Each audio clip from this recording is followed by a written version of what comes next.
Hi, this is Stephanie Wilson, and this is part 2 of Wireframing Basics, Universal Design Principles. The universal design principles are proximity, alignment, repetition, and contrast. These 4 principles are at the core of every good design.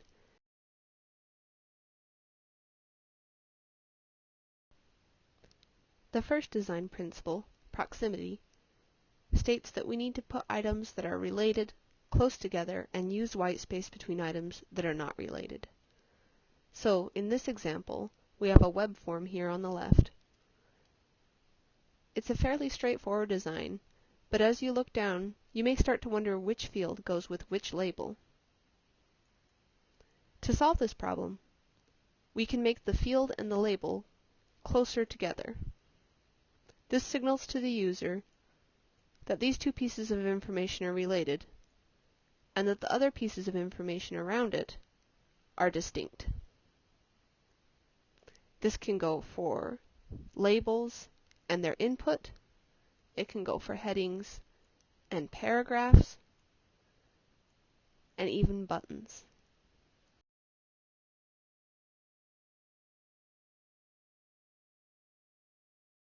The second design principle, alignment, suggests that we align elements on the page to draw a clean visual line for the user.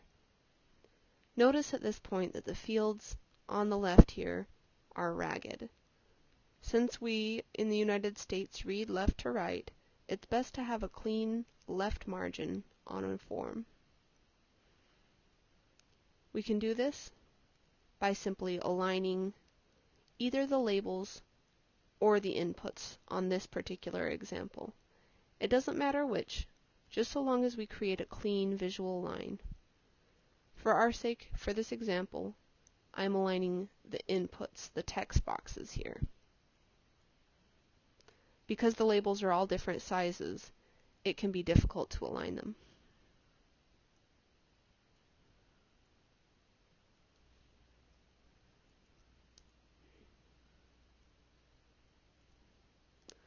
Also, when you're working with alignment, it's important to make sure that your clean visual line leads a user somewhere. Right now with our submit button over in the right corner over here, our clean visual line drops users off the end of the page. If we align the submit button with the other form elements, we'll make it much easier for our users to find the button.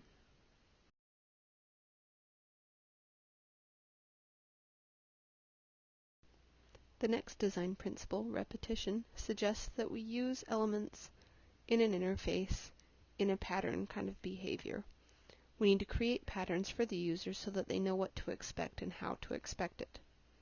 For example, on this page, if we were designing a search results page and we return search results in one area of a web application in a table, we should make sure that we repeat that pattern and always return search results in a table. Another example, if you have square buttons on your website, you should make sure that all buttons are square. There is a caveat to this rule though. You need to make sure that you're only repeating patterns in places where the functionality is the same. If 2 buttons don't work the same, they shouldn't look the same. For example, if you had a submit button and a cancel button, and they were both square and both green, while it is repetitive, it may be confusing because they're for different purposes. A simple fix would be to make this green button a different color. Because we're not repeating the pattern here, we're letting users know that these 2 buttons function differently.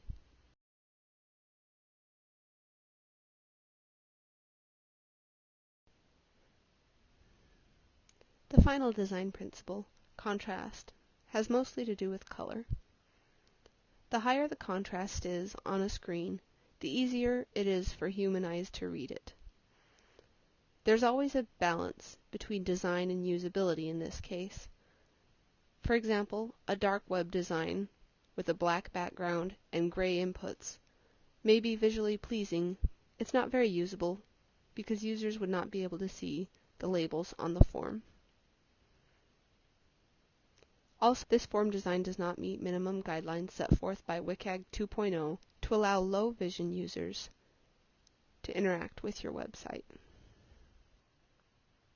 So those are the 4 universal design principles: proximity, alignment, repetition, and contrast. By using these design principles in your web form design, you'll make a web form that's more usable and learnable, and your users will have an easier time completing the web form.